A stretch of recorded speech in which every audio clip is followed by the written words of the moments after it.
Notre secours est dans le nom du Seigneur qui a fait le ciel et la terre. Alors, ça se passe comment pour vous cette Bible en un an?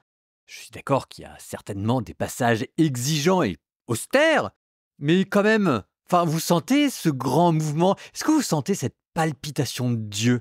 Bon, ça en tout cas, c'est ce qu'on essaye de vous faire vivre. Alors n'oubliez pas, si vous souhaitez nous aider dans cette grande œuvre d'évangélisation, soyez généreux parce que derrière, il y a des gens qui sont en train de se convertir. Derrière, il y a des gens qui sont en train de se rapprocher de Dieu. Derrière, il y a des saints qui sont en train de naître parmi vous qui écoutez ce podcast. Peut-être toi? Bien joué. Allez, on y retourne. Nombre, chapitre 10. Alors d'ailleurs, je vous avais même mis la fin du chapitre 9. Parce qu'en fait, à la fin du chapitre 9 qu'on était censé lire au dernier épisode, on commençait à se remettre gentiment en marche. Et pour garder l'effet de bloc, je vous ai mis la fin du chapitre 9 avec le chapitre 10.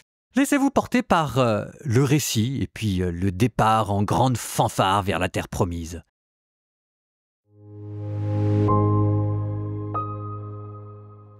Le jour où l'on dressa la demeure, la nuée couvrit la demeure, c'est-à-dire la tente du témoignage. Et le soir, il y eut sur la demeure comme l'apparence d'un feu, et cela jusqu'au matin. Il en fut toujours ainsi. La nuée couvrait la demeure, et la nuit, il y avait l'apparence d'un feu.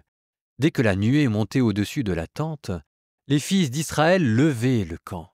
À l'endroit où elle s'arrêtait, les fils d'Israël campaient. Sur l'ordre du Seigneur, les fils d'Israël levaient le camp, et sur l'ordre du Seigneur, ils campaient. Tous les jours où la nuée demeurait sur la demeure, ils campaient. Et quand la nuée s'attardait de nombreux jours sur la demeure, les fils d'Israël observaient l'ordre du Seigneur, ils ne levaient pas le camp. Il arrivait que la nuée reste peu de jours sur la demeure. Sur l'ordre du Seigneur, ils campaient, et sur l'ordre du Seigneur, ils levaient le camp. Il arrivait que la nuée reste seulement du soir au matin. Le matin, la nuée s'élevait et ils levaient le camp, ou bien elle restait un jour et une nuit. La nuit s'élevait et ils levaient le camp. Que ce fût 2 jours, 1 mois, ou plus encore, tant que la nuée s'attardait sur la demeure, demeurait au-dessus d'elle, les fils d'Israël campaient et ne levaient pas le camp. Mais dès qu'elle s'élevait, ils levaient le camp. C'est sur l'ordre du Seigneur qu'ils campaient, et sur l'ordre du Seigneur qu'ils levaient le camp. Ils observaient les dispositions du Seigneur, selon son ordre. Le Seigneur parla à Moïse. Il dit : « Fais-toi 2 trompettes d'argent. Tu les feras en métal repoussé. Elles te serviront à convoquer la communauté et à donner le signal pour lever le camp. Lorsqu'elles sonneront toutes les 2, toute la communauté se rassemblera auprès de toi à l'entrée de la tente de la rencontre. Lorsqu'une seule trompette sonnera, les responsables, les chefs des clans d'Israël, se rassembleront auprès de toi. Lorsque vous accompagnerez d'ovations la sonnerie, ceux qui campent à l'est lèveront le camp. À la 2e sonnerie accompagnée d'ovations, ceux qui campent au sud lèveront le camp. Pour lever le camp, on accompagnera d'ovations la sonnerie. Mais pour réunir l'assemblée, on n'accompagnera pas d'ovation la sonnerie. Les prêtres, fils d'Aaron, seront chargés de sonner de la trompette. Ce sera pour vous et vos descendants un décret perpétuel. Lorsque sur votre terre, vous marcherez au combat contre l'ennemi qui vous enserre, vous accompagnerez les cris de guerre de la sonnerie des trompettes. Ainsi il sera fait mémoire de vous devant le Seigneur votre Dieu, et vous serez sauvés de vos ennemis. Lors de vos jours de fête, de vos solennités et à chaque nouvelle lune, vous sonnerez des trompettes pour accompagner vos holocaustes et vos sacrifices de paix, et elles seront pour vous un mémorial devant votre Dieu. Je suis le Seigneur votre Dieu. La 2e année après la sortie d'Égypte, le 2e mois, le 20 du mois, la nuée s'éleva au-dessus de la demeure du témoignage. Alors les fils d'Israël levèrent le camp pour partir du désert du Sinaï.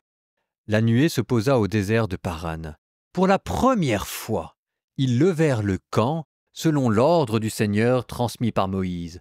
En premier lieu partit l'étendard du camp des fils de Juda, groupés en formation de combat. Nachon, fils d'Aminadab, commandait l'armée de Juda. Nethanéel, fils de Chouar, commandait l'armée de la tribu des fils d'Isaacar. Eliab, fils d'Élon, commandait l'armée de la tribu des fils de Zabulon.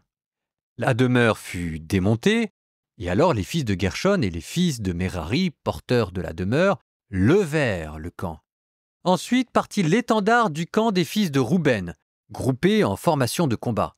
Élichour, fils de Chédéour, commandait l'armée de Rouben. Shelumiel, fils de Chourishadaï, commandait l'armée de la tribu des fils de Siméon. Eliasaph, fils de Déouël, commandait l'armée de la tribu des fils de Gad.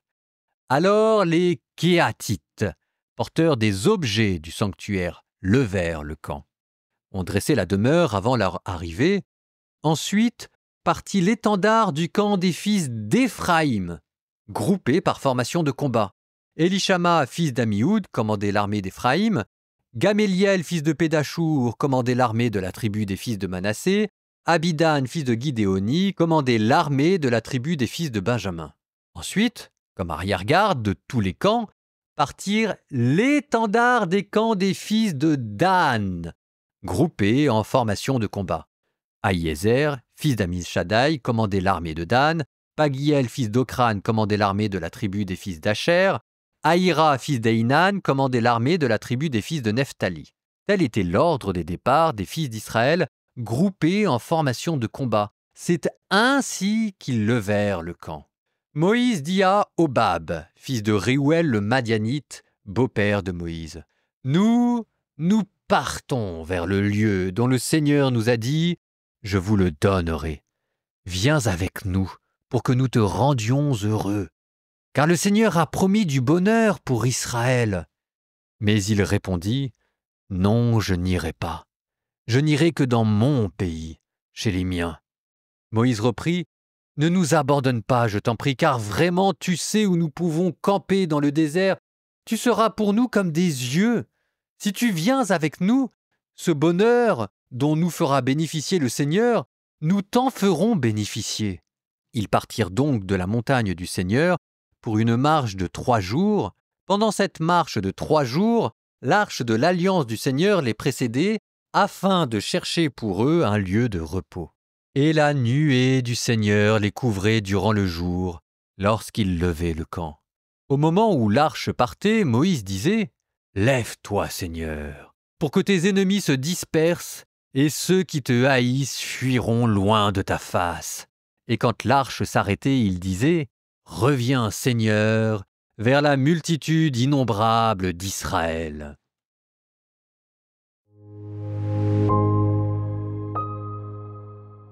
Nous voilà partis. Et tout fonctionne, tout a l'air de fonctionner. Regardez la manière dont les Israélites obéissent à Dieu qui se lève et qui descend. Vous avez peut-être vu cette espèce de long développement, un paragraphe entier, pour nous dire comment est-ce que Dieu guide la marche, la nuée qui couvre la demeure et qui devient la nuit comme un feu qui les guide. On avait déjà rencontré ça dans le livre de l'Exode, juste quand Israël sortait d'Égypte, d'ailleurs juste après la Pâque. Comment est-ce que pour fuir les armées du Pharaon, avant qu'ils ne les engloutissent dans la mer Rouge, le Seigneur guidait le peuple hébreu avec une colonne de feu? On nous l'avait déjà dit. Et donc là, on nous le redit, mais on nous le redit de manière beaucoup plus ample, pour souligner la promptitude, la docilité, c'est le mot, la docilité avec laquelle les Hébreux suivent cette colonne de feu. La docilité, c'est la grande vertu mystique qui fait que vous passez non seulement de l'obéissance, mais à cette forme de spontanéité dans l'obéissance qui fait que vous devenez empli de la présence de Dieu et que vous répondez tout de suite aux impulsions de la grâce. C'est comme ça que les grands mystiques ont progressé dans la nuit de la foi et dans la lumière de Dieu. Donc 20 sur 20, les Israélites ont compris, ils obéissent. Et d'ailleurs, pour bien le souligner, vous avez ces accents de trompette, le chauffard, la trompette liturgique, qui fait que cette marche dans le désert, ça devient une marche liturgique et que là on rentre en guerre comme on rentre en procession à la messe. Et à chaque fois on acclame le Dieu des puissances, le Seigneur des armées, la gloire de Dieu qui va bientôt apparaître. Vous avez les fils d'Israël qui se lèvent les uns après les autres, on démonte la tente, on se laisse guider par Dieu et puis le soir, on remet tout ce campement, tout ça dans le plus grand ordre. Et ça se passe tellement bien cette affaire que les voilà qu'en 3 jours, ils engloutissent sous leurs pas le désert et qu'ils passent en 3 jours seulement du mont Sinaï jusqu'au désert de Paran, juste en dessous de la terre promise. Et Moïse qui s'exclame, Lève-toi, Seigneur, pour que tes ennemis se dispersent et que ceux qui te haïssent fuient devant ta face. Ça, c'est les habitants de la terre promise. Eh ben, ils ont qu'à bien se tenir. Et Moïse qui termine son appel à la victoire en disant « Reviens, Seigneur, vers la multitude innombrable d'Israël. » Ah, il est fier, Moïse. Il est fier de ces 600 000 personnes, le doigt sur la couture et le fusil à l'épaule. Ça va barder. En même temps, c'est la Bible. Alors on se dit, mais il est où? Il est où le petit truc? Vous savez, quand ça devient trop victorieux, quand on commence à prendre la confiance, et là, de manière propre, claire et nette, on l'a prise, la confiance. Et là, cette fois-ci, c'est à vous que Dieu parle. C'est facile d'obéir à Dieu quand tout va bien. Donc là, on obéit et hop, la vie est belle. Alors on se dit, mais il est où le petit caillou dans la chaussure, là? Le petit caillou dans la chaussure, il a pris le nom d'une personne, Ohab. Ohab, c'est le beau-frère de Moïse, le fils de Réouel. Alors Réouel, qu'on avait déjà rencontré en Exode 2, c'est Jéthro. Réouel, Jéthro, c'est la même chose. Moïse lui demande de venir l'accompagner dans le désert. Et vous aviez ce petit dialogue entre Moïse et son beau-frère, Moïse qui essaie de le cajoler pour que sa famille puisse partir avec lui. Alors on en déduira plus tard que, effectivement, Ohab l'a accompagné, qui va donner le clan des Kénites. Mais ici, j'attire votre attention sur cette espèce de flatterie que Moïse fait à Ohab, son beau-frère. Il lui dit, verset 31, « Ne nous abandonne pas, je t'en prie, car vraiment, tu sais où nous pouvons camper dans le désert et tu seras pour nous comme des yeux. Tu seras pour nous comme des yeux. » Donc là, ça veut dire quoi? Ça veut dire que Moïse demande à son beau-frère de le guider dans le désert. Ce qui est quand même curieux, parce que dans le livre de l'Exode, Moïse avait fait cette demande à Dieu. « Guide-nous à travers le désert. » Et ce qui est d'autant plus curieux, c'est qu'après, on vous dit, juste 2 versets après, « Pendant cette marche de 3 jours, l'arche de l'alliance du Seigneur les précédait, afin de chercher pour eux un lieu de repos. » Alors, qui guide qui? Vous allez me dire, 2 précautions valent mieux qu'une, il vaut mieux avoir 2 guides qu'en avoir aucun. Mais dans la vie de foi, évidemment que ça ne se passe pas comme ça. Ou vous faites confiance à Dieu, ou vous lui faites pas confiance. Est-ce que c'est le beau-frère qui doit guider, ou est-ce que c'est Dieu? Ben, il y a un petit truc là. Il y a un petit truc. Il y a une fissure qu'on avait déjà notée dans le personnage de Moïse, que l'on retrouve ici. Et c'est pas la dernière fois. Un jour, il faudra bien que cette fissure explose. Psaume 23. Au Seigneur, le monde et sa richesse, la terre et tous ses habitants. C'est lui qui l'a fondé sur les mers et la garde inébranlable sur les flots. Qui peut gravir la montagne du Seigneur et se tenir dans le lieu saint? L'homme au cœur pur, aux mains innocentes, qui ne livre pas son âme aux idoles et ne dit pas de faux serments. Il obtient du Seigneur la bénédiction et de Dieu son Sauveur la justice. Voici le peuple de ceux qui le cherchent. Voici Jacob qui recherche ta face. Portes, levez vos frontons, élevez-vous, portes éternelles, qu'il entre le roi de gloire. Qui est ce roi de gloire? C'est le Seigneur, le fort, le vaillant, le Seigneur, le vaillant des combats. Portes, levez vos frontons, levez-les, portes éternelles, qu'il entre le roi de gloire. Qui donc est ce roi de gloire? C'est le Seigneur, Dieu de l'univers, c'est lui le roi de gloire.